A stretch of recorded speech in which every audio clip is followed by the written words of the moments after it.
Mga master, okay lang bang? Huwag niyong skip ang mga ads sa aking mga video kung okay lang mga master. Salamat sa solid na suporta po. Yon, what's up mga masters? Nandito na naman tayo sa panibagong araw, panibagong kabanata na naman ang pagsasama-samahan natin ngayon guys.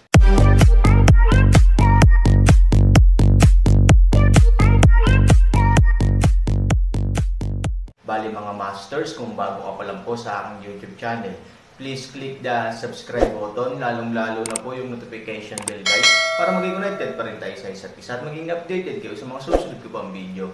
Bali mga masters, bago natin umpisahan ng kwento ay mag-shoutout po muna tayo para sa mga solid nating tagapakinig. Shoutout kay Rebab TV, shoutout kay One Piece. Yun na nga mga masters, no? Bali hindi na ito patagalin. In 3, 2, 1, let's go! Ang bagay sa kamay ng lalaki ay walang kakaiba at mahalaga, ito ay isang bato lamang. Gayunpaman, ang batong ito ay malinaw na naiiba sa ibang mga bato. Bagamat mukhang ordinaryo, nagpapakita ito ng malaking aura sa loob. Kahit sinong may kaunting kaalaman ay alam na ang ganitong uri ng bato ay talagang pinakamahusay na pagpipilian upang magamit bilang espiritong bato ng mata ng porma sayon. Sa makatuwid, nang ang kabilang partido ay naglabas ng ganoong bagay, ang kahulugan nito ay napakalinaw. Binawi ng kapitan ang kanyang pagkagulat at nagpanggap na kalmado, nawalan ako ng alahas, ano ang ibig mong sabihin sa pagpapakita sa akin ng isang bato? Ngumiti ang lalaki, at sa paggalaw ng kanyang kamay, isang screen ng enerhiya ang lumitaw sa harap ng karamihan. Nung una, kung prangka ka talaga, totoo na, total pwede ka nalang gumawa ng palusot at lumayo, pero, ngayon, baka hindi na. Pagkatapos magsalita, ang kanyang mga kamay ay nakaka-relax at mabilis na nasa energy barrier, gumuhit ng ilang tuldok. Bigla na lang, nagkalat ang mga tuldok na ito sa screen ng enerhiya, na sobrang nakakasilaw. Nagkataon lang, parang ang daming nawalan ng gamit ngayong gabi, kaya mas marami ang naghahanap ng kung ano-ano. The most coincident thing is the people who are looking for things are very similar to your costumes, so I reluctantly made a record. That's what it looks like above. There are so many points scattered all over the city. I'm actually quite confused. What are you doing? Hindi nagsalita ang kapitan, at malamig na tumingin sa lalaki, hindi alam kung ano ang gusto niyang gawin. Totoo naman na hindi ito maintindihan ng mga ordinaryong tao, pero nagkataon lang na nag-aaral lang ako ng mga porma sayon kamakailan, so, kung hindi ako nagkakamali, dapat may malalim na kahulugan ang koneksyon ng dosenang puntos na ito, di ba? Tapos nagtawanan ang mga tao. Nanlamig agad ang mukha ni kapitan, halatang nahulaan na ng kalaban ang gusto nilang gawin na malaki ang posibilidad.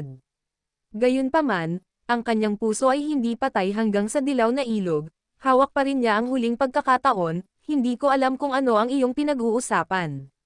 Okay, since nasabi mo na, then I won't pretend anymore. Let's have a showdown, ngumiti ang lalaki, magpakilala muna ako, ang pangalan ko ay Hyjin, bilang isang especially iyan ng Yetian City, maaaring hindi mo ako kilala, ngunit dapat pamilyar ka sa aking mukha, di ba?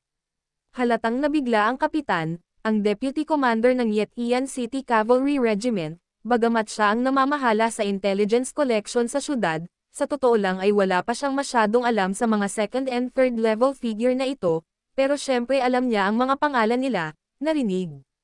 Tsaka, sa pagtingin sa katawan ng kabilang partido, talagang malinaw na isa ito sa kanila. May traidor daw sa atin, pero hindi ako naniwala. I saw you today, and you really look like a natural traitor. Nang makitang hindi na niya kayang magpanggap, naging kasuklam-suklam na ang kapitan. Pagharap sa ganoong pangungutya, walang nikatiting na emosyon si Hyjin. Sa tingin mo ba may magagawa ka sa akin sa pagsasabi nito? I'm sorry. I think you may misunderstood. For you, I really don't think betrayal is shameful. Sa kabaligtaran, ang pagtataksil sa iyo ay mailalarawan bilang pag-alis sa dagat ng pagdurusa. Hindi man lang ako nag-abala na makasama kayo mga hamak, kung gumawa ka ng masama, natatakot ako na baka maparusahan ako ng Diyos balang araw. Nang marinig ito ng kapitan, agad siyang nagalit. Hyjin, aso kang kumakain sa loob at labas, at talagang may bago kang Panginoon at bumalik ka para kagatin ang matandang amo, damn it, I will fight with you. Ngayong nabigo na ang operasyon ay handa nang mamatay ang Kapitan. Bagamat natuklasan na ni Hyjin ang kanyang kinaroroonan, halos 12 na lang ang mga tao sa paligid ni Hyjin, at marami pa siyang dapat gawin. Sa pag-iisip nito, gusto niya agad na pamunuan ang kanyang mga tropa na gawin ito ng diretso. Mabagal. Itinaas ni Hyjin ang kanyang malaking kamay at tumigil sa oras na gawin ang mga salita. Say, the captain took power, thinking that Hyjin was afraid of him. Hyjin smiled. I don't think there's any need to do anything, right? Hehe, you won't tell me. Nagsisimula ka na bang matakot ngayon? Gusto mo bang maging sarili mong tao muli? Ngumisi ang kapitan, gayunpaman, hindi imposible, basta't masunurin mong pamunuan ang mga tao na magmadali at makalabas, maaari kong isipin ito, at iligtas ang iyong buhay. Ngumiti si Hyjin ng masama, maaaring nagkakamali ka, ang sinabi ko ay hindi na kailangang gumawa ng anuman, ngunit hindi ito ang ngiti sa iyong sarili. Ngunit ito ay hindi kung ano ang iniisip mo. Bibig, at sa sumunod na segundo, hindi mabilang na mga regiment ng kabalyero ang biglang lumitaw sa paligid niya. Nang makita ang isang grupo ng mga tao, biglang bumaling ang kapitan mula sa pagkakaroon ng kapangyarihan tungo sa pagkawalan ng kapangyarihan, at ang kanyang puso ay patuloy na namamanhid. Kung ang mga tauhan at kabayo ng kalaban ay makapagpapaisip sa kanila na kaya nilang lumaban, ngayon ang mga siksik na bilang ng mga tao ay maaaring direktang sumuko sa anumang pakikibaka. Bagaman ang industriya ng especially iya ay may napakataas na pangangailangan para sa espesyal na kakayahan ng lahat, at ang kanilang individual na kakayahan ay higit na mas mahusay kaysa sa sinumang individual na nakasuot ng itim na lalaki sa labas ng hukbo, ngunit gaano man sila kahusay, natatakot sila na magkakaroon ng napakaraming tao sa kabilang panig. Tsaka, alam nila ang kagitingan ng cavalry regiment, at alam din nila ang tungkol sa kakayahan ng kalaban. Kapag sila ay nasa pares ng 12-dosenang o kahit na daan-daan, wala silang puwang para sa paglaban. That's what I meant when I said no need to fight, naiintindihan mo ba? Natatawang sabi ni Hyjin.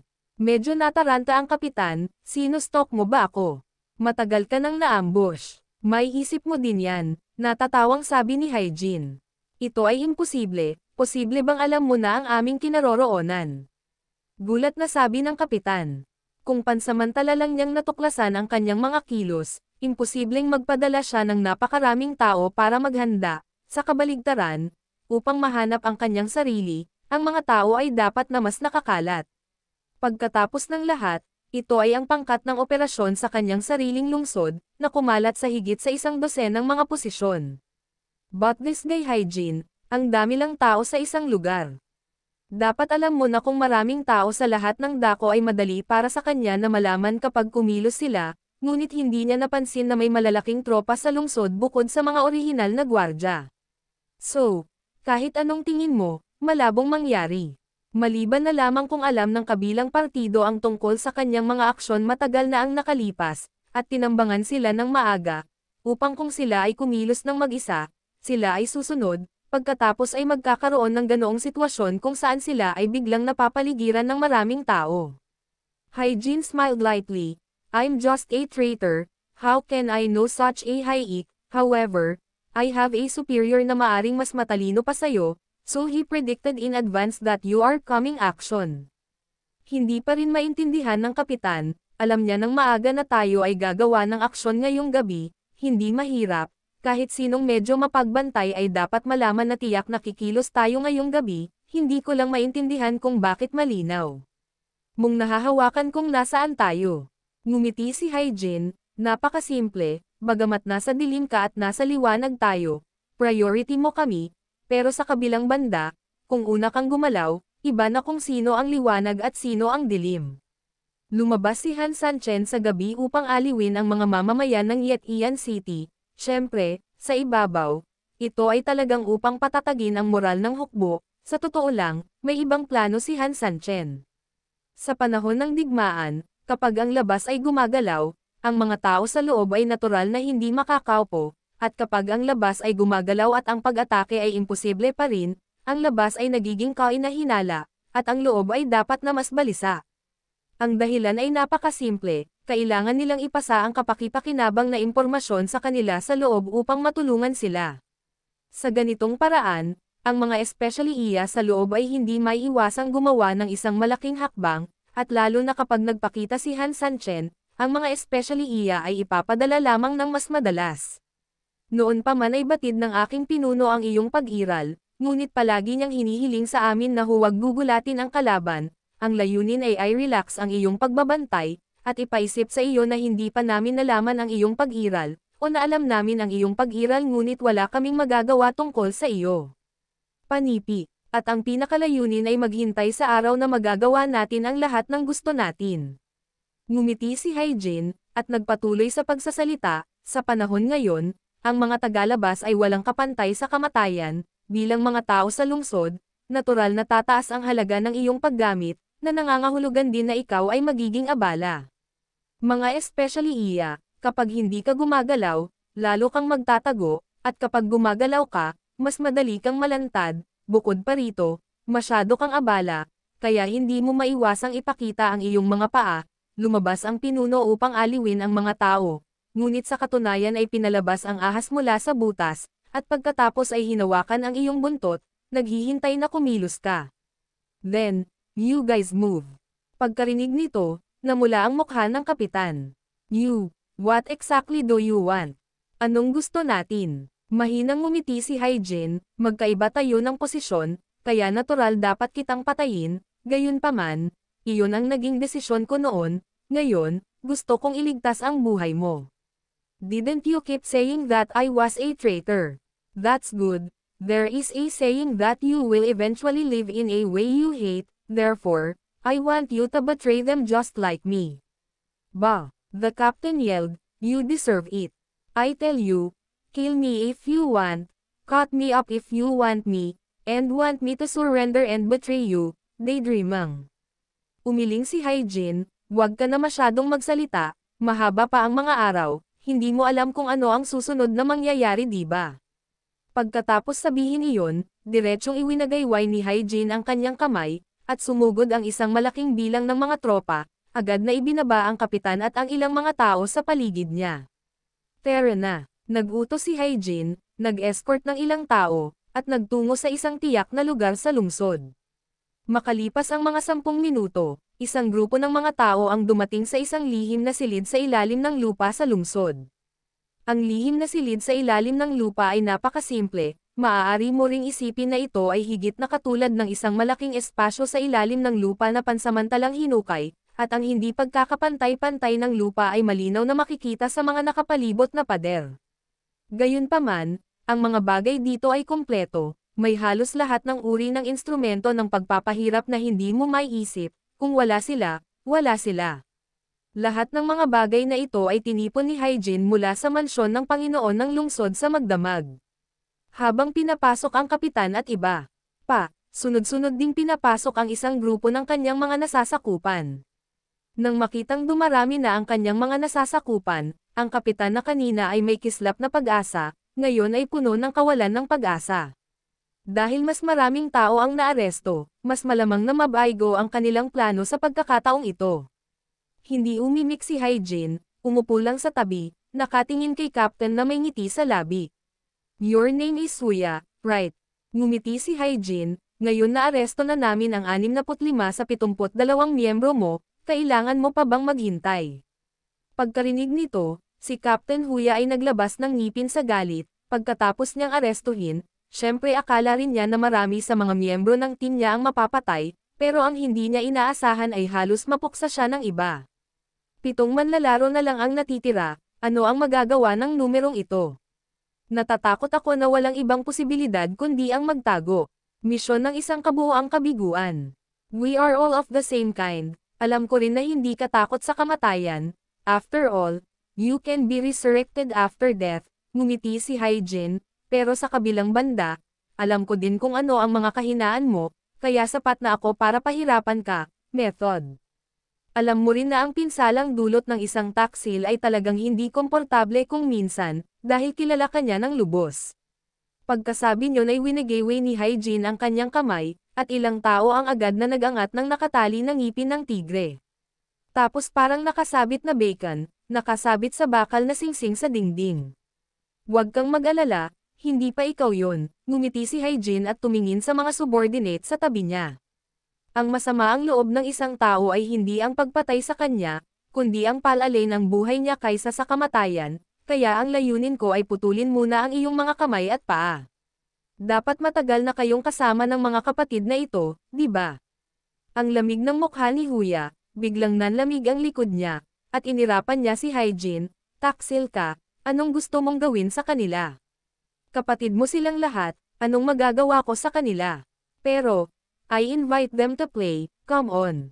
Umiiral, gawin natin. Oo, sa sandaling bumagsak ang mga salita, ilang mga nasasakupan ang agad na naglakad sa ilalim ng isang pader, pagkatapos noon, pumila sila ng isang dosina o higit pang mga especially iya, tinalian sila ng mga tanikala na bakal, at isinabot sa mga bakal na singsing sa dingding, halos parang Huya, pareho. Huya, I will give you one last chance, if you are willing to turn your light on the light, not only you, but all your brothers will be safe and sound, but if you don't agree, then I'm sorry, buhay pa sila, pero siguradong gugustuhin na nilang mamatay, bumangon si Hyjin at malamig na tumingin kay Huya. Huya was angry, when had he ever been insulted of my brothers, no snap of my non-stop of talking, kamatayan, kung may daye, gamitin mo na lang. Tila inasahan ni Hyjin ang sagot ni Huya sa ganitong paraan, at hindi siya nagalit, alam kong magiging ganito ka, ngunit walang silbi ang drama ng mas pinipiling kamatayan kaysa sumuko sa harapan ko, hindi niya alam ang sakit kahit tinamaan siya nito. Sige, bubusugan mo na kita, ipaalam sa iyo kung ano ang torture, gawin mo. Yun na nga mga masters, no? Bali panibagong kabanata na naman yung natapos natin ngayong gabi. Muli, maraming salamat po talaga sa walang sawang suporta po sa aking YouTube channel na talagang inaabangan nyo po ang bawat upload ko po. Bali mga masters, magkita-kita ulit po tayo bukas ng gabi at ngayon po ay magpapaalam po muna tayo. Bali mga masters, bye-bye!